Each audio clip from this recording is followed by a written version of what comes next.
They did not shout when the world forgot them. They did not raise their voices when history wrote their names in whispers or when maps erased their rivers and memory faded from the textbooks. They simply remembered in silence, in the hush of the water, in the way the tides rolled, in the chants only the wind could understand.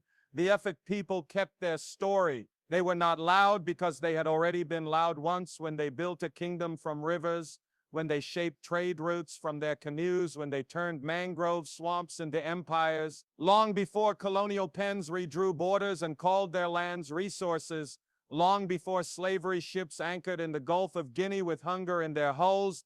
The Efik were navigators of water and culture, protectors of sacred knowledge, and custodians of coastal order. They were the river people, wise, refined, disciplined, resilient, and when their names were nearly erased, they did not forget themselves. They simply waited for the world to remember.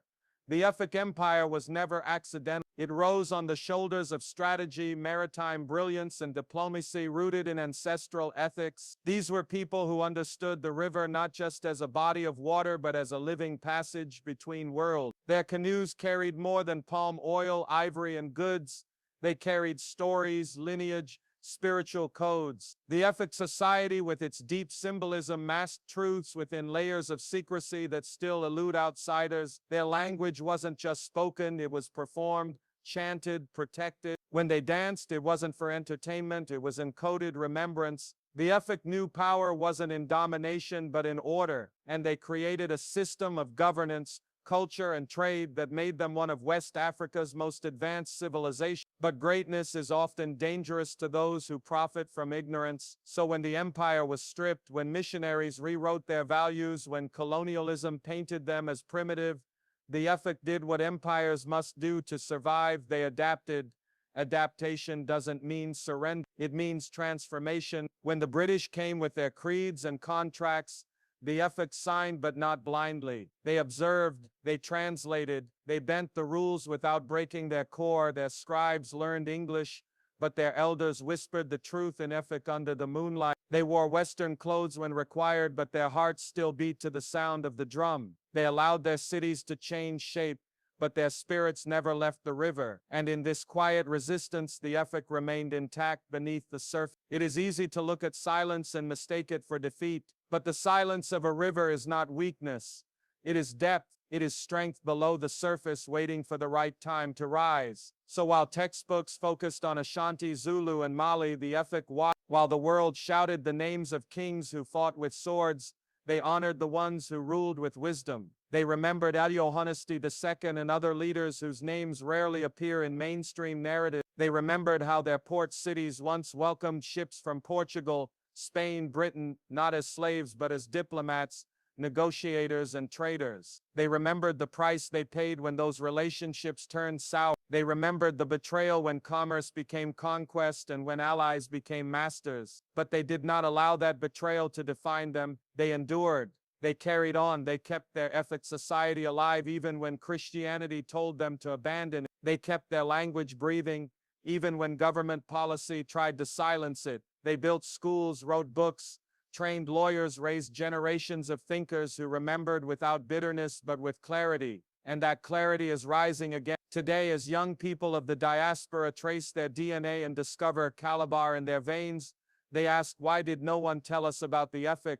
Why did no one teach us that an entire empire existed at the Delta, guiding trade, culture, and thought across nations? Why did no one speak of the Obongship, one of the oldest political institutions still surviving in Africa? Why was the story of the Efik left behind, buried beneath stereotypes, overshadowed by more dramatic history? The answer is simple. Power preserved in silence is often overlooked by a world obsessed with noise. But the descendants are awakening. They are pulling memory from the waters. They are reclaiming the river.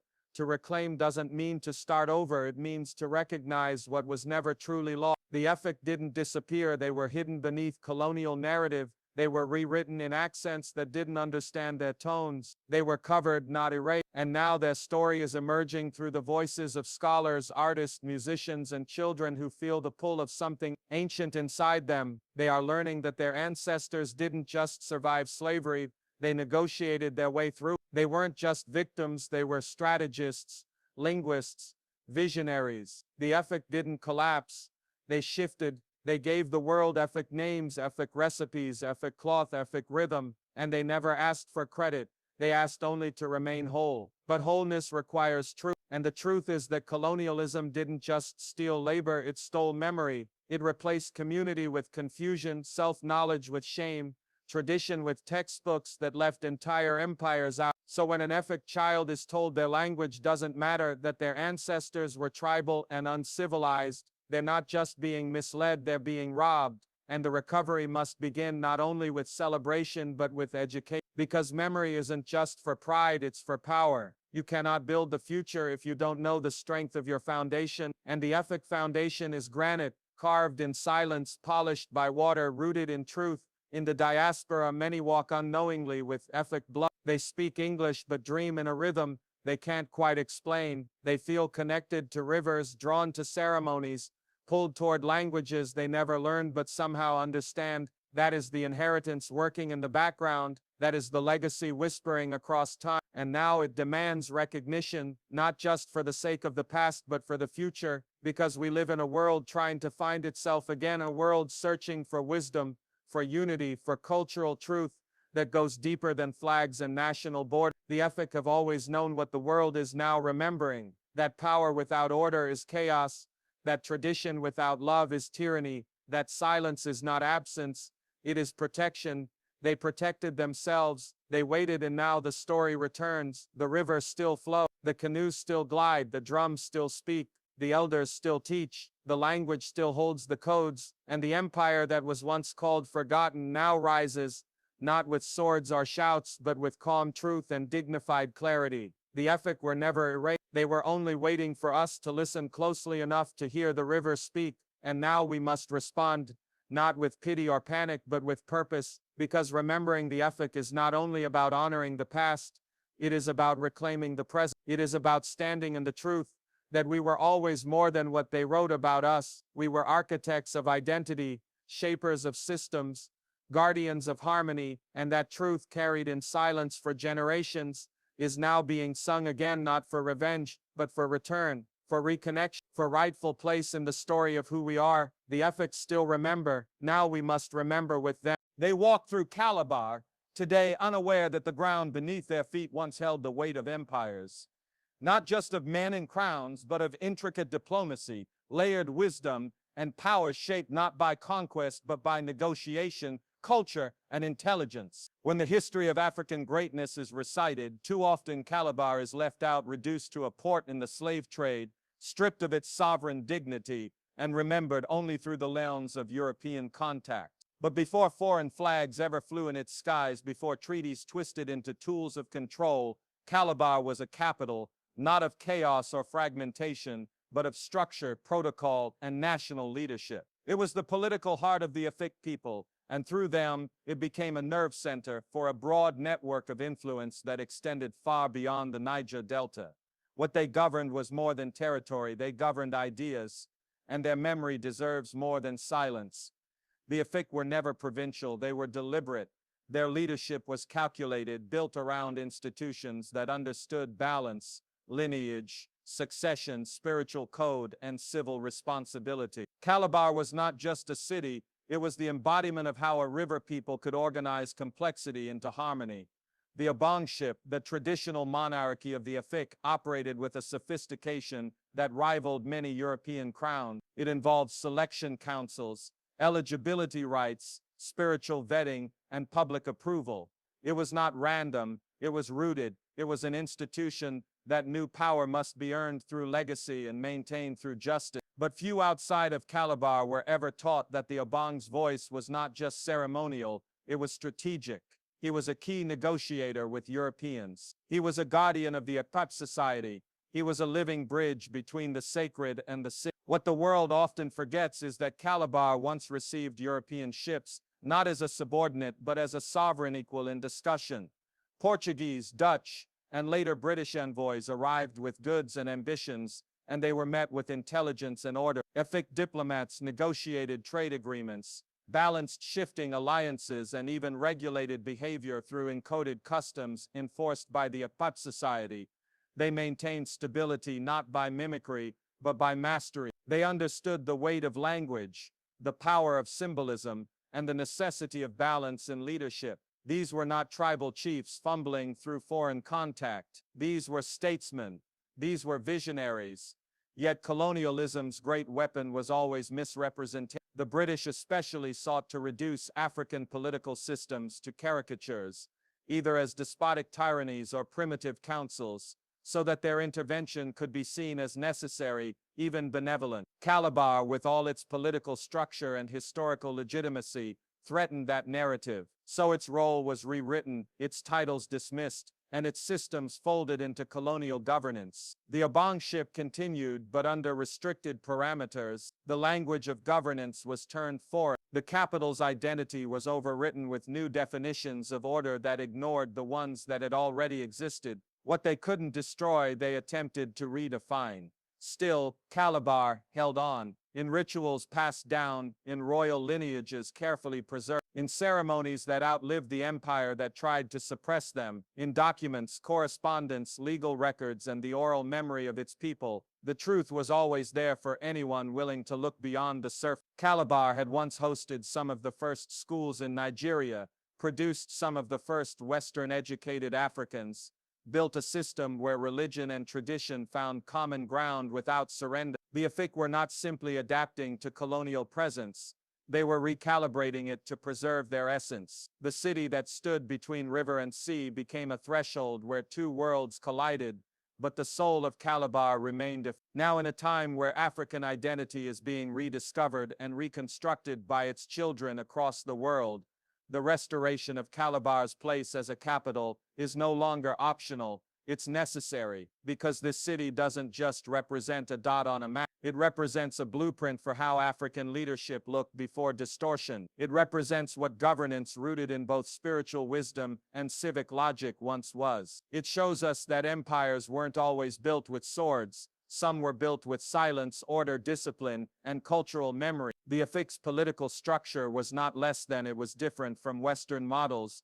but just as refined, and to see it clearly now is to dismantle the lies that Africa was chaotic before colonization brought civilization. The narrative must shift from pity to pride, from absence to presence. The children of Calabar and of Africa more broadly must be told that they descend from rulers who understood maritime law before it had a Western name, who conducted foreign policy with nuance, who governed without needing violence to prove legitimacy. This isn't nostalgia, it's restoration. It's giving back what was never truly lost, just deliberately hidden, and once it is seen, once the stories are told without shame or compromise, Calabar's name will no longer echo only in textbooks about trade and tragedy. It will stand where it belongs among the capitals of African greatness, not for the sake of the past alone, but because that model of wisdom, dignity, and balance is needed in today's fractured world. Calabar remembered itself. Now the world must do the same. They never needed the alphabet to understand who they were. Before foreign ink marked maps and outsiders drew borders with unfamiliar hands, the Efik already had a language of power, not written in lines and letters, but etched in symbols, movements, and masks. Their communication was deeper than speech. Their understanding of law, order, and spiritual balance lived in the heart of the Ekpe society and breathed through the script of Nsibidi. While the world measured intelligence through literacy imported from Europe, the Efik had already mastered a system that carried sacred knowledge, historical record, and moral instruction without needing a single Western word. They didn't need printing presses, they had memory, initiation, and encoded art. And in a world that mistook silence for absence, they turned secrecy into survival. The Ekpe society was never a cult, it was a council. It was a layered institution rooted in ethics, leadership, and community enforcement. But its strength came not from spectacle, but from control of knowledge. Inside its ranks, men were not just given titles, they were given responsibility. The rituals were not superstition, they were instruction. Ekpe governed behavior, resolved conflict, balanced wealth, protected spiritual law, and ensured that authority was exercised with boundaries. Its authority wasn't backed by threat alone, but by tradition. And to understand Ekpe was to understand the unspoken constitution of the Efik people. It worked because the community believed in it. It endured because it spoke to something deeper than force, It was tied to lineage, duty, and cosmological balance. While colonial forces brought law in the name of empire, the Efik already had systems of judgment and justice, but because they weren't written in Latin script or enforced with European weapons, those systems were dismissed. That dismissal was not just ignorance, it was erasure. But within Ekpe was the living presence of Nsibidi, a script of ideograms, pictographs, and symbols that carried entire systems of meaning in single strokes. Nsibidi was not a code to be broken, it was a worldview to be inherited. It was flexible, layered, and profoundly intellectual. It captured abstract ideas, social roles, and even emotional states. It expressed justice, conflict, love, communication, agreements, memory. But it was not for everyone. Its knowledge was restricted, not to exclude but to protect. It was sacred, and sacredness is not always meant for mass consumption. Its use was regulated, passed down through initiation, respected through performance and ceremony. While the world called Africans illiterate, Nsibidi was already being carved into calabashes, painted on walls, stitched into textiles, and communicated through movement. It had no need for Western validation. It was already complete. When missionaries and colonial officers encountered Nsibidi, many misunderstood it. Some dismissed it as decoration, others feared it as a cult, but none truly grasped its sophistication. And so, like many African knowledge systems, it was suppressed. Colonial education offered one alphabet in one language, and all others were pushed underground. But the Efik knew better. They didn't throw away their symbols. They stored them. They passed them in secret. They wove them into dance. They hid them in plain sight. And in doing so, they preserved a worldview, a logic, a way of organizing life that refused to die. Even now, long after the masks were outlawed in public spaces and colonial schools tried to erase traditional systems, Ekpe still survives. Nsibidi still speaks, and those who carry its memory are not relics. They are scholars of spirit. The Efik understood long ago that real power is not always loud. Real knowledge doesn't always need translation. And that's why their systems still matter. Because in a world obsessed with exposure, they mastered preservation. In a world where everything is consumed, they protected their sacred. They taught that not all wisdom should be open, that some truths must be earned, that secrecy is not shame, it is responsibility. Across the African diaspora, echoes of Nsibidi remain, in Haiti's Veve, in Cuba's sacred chalk drawings, in the symbols of the Maroons, in the body language of masquerades, in the rhythms of Afro-Caribbean rituals. Something survived. Even those who don't know its name feel its pull, because it was never just about literacy. It was about identity. It was about guarding the soul of a people. And the Efik knew that soul couldn't be captured in foreign books. It had to be lived. It had to be protected by those willing to carry it in silence, in ceremony, in code. Today, as young Africans and diasporic minds look back, as they search for what was hidden, they are beginning to find Nsibidi again, in museums where fragments are locked behind glass, in oral histories whispered by elders who remember, in the art of masquerades that still move with meaning. They are realizing that the past wasn't lost, it was encrypted, and the key has always been in the hands of those willing to listen, willing to humble themselves to elders, willing to see meaning where others only saw marks. The symbols are not just historical.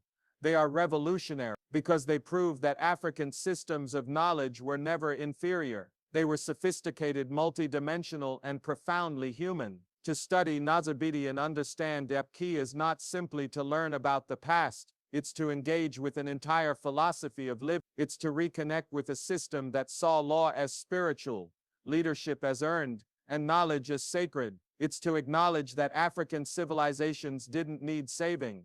They needed recognition. The Efik never needed anyone to validate them. They knew what they carried, and they still carry it. Not for display, not for tourism, but for continuity, for survival, for dignity. So now the work begins again, not to revive something dead, but to uncover something sleeping. Nsibidi lives. Ekpe breathes. The Efik memory walks beside us, unbroken, awaiting the moment we see it for what it truly is. Not a secret, but a sacred trust. They were never shadows behind the throne.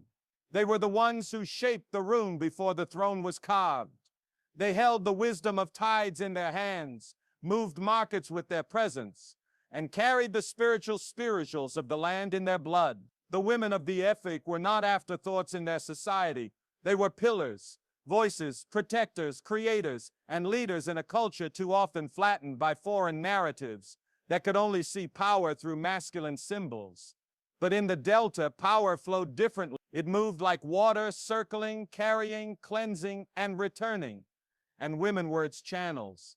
Not loud, not always named in foreign accounts, but essential, visible to those who understood the balance that held everything together.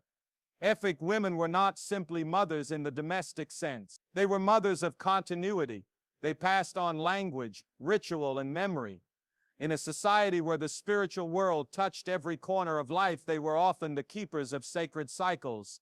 Birth, death, healing, transformation. They held space for the unseen. They knew when to mourn and when to renew. And this knowledge wasn't mystical nonsense, as colonial lenses often labeled it. It was precise, structured, and necessary. Midwives were more than birth assistants. They were technicians of life transition. They understood herbs, diet, timing, prayer, and vibration.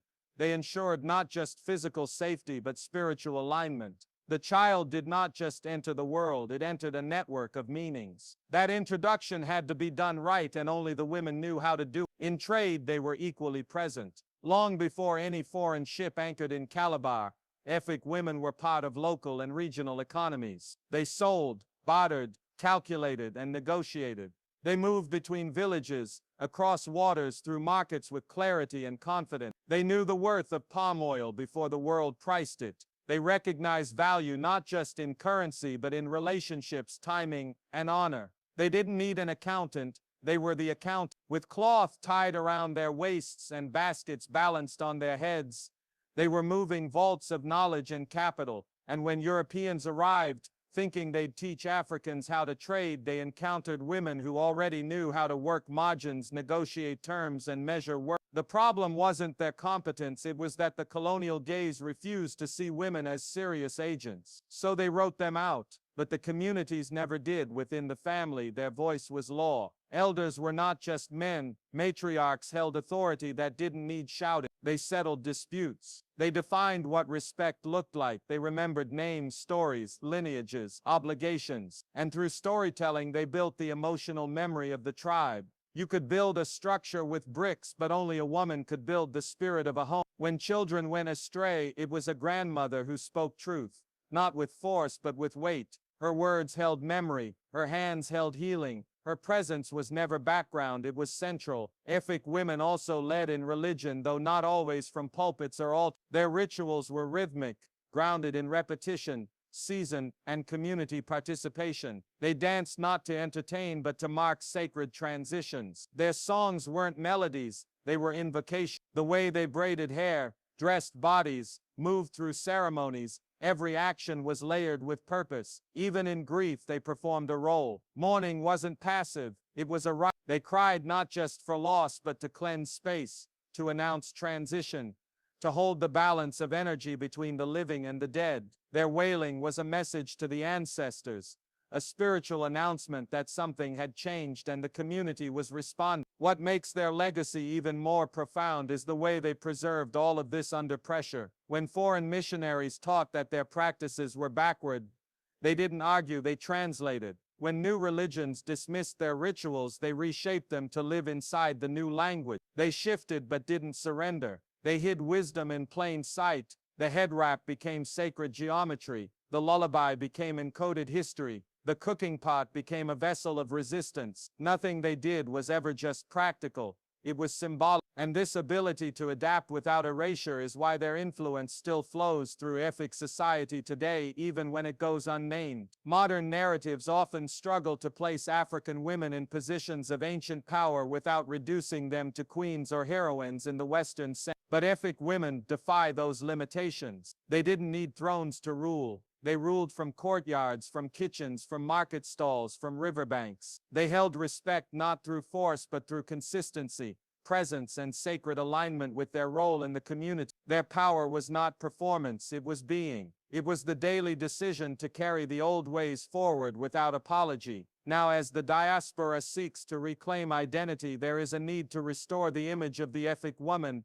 not just as caretaker but as architect, not just as support but as central. Her image must be woven back into the story, not because it flatters her, but because it tells the truth. The resilience of a people can't be understood unless you understand who preserved the culture when everything was under threat. And that work, quiet, deliberate, relentless, was done by women. They preserved language when schoolbooks said it had no use. They kept ceremonies alive when laws tried to ban them. They protected children's names when others tried to rename them. They held on, and they are still holding on. In Calabar today, and in every descendant who sings a tune they don't remember learning, cooks a dish they've never seen written down, or honors a rhythm they feel in their bones, she is present. She is the grandmother who speaks wisdom without raising her voice. She is the merchant who knew worth before money. She is the healer who never advertised her medicine. She is the woman of the waters, reflecting strength, carrying knowledge, remembering in silence. Her legacy flows through the bloodlines, beneath the surface, undiminished. She never needed a spotlight. She only needed to be remembered.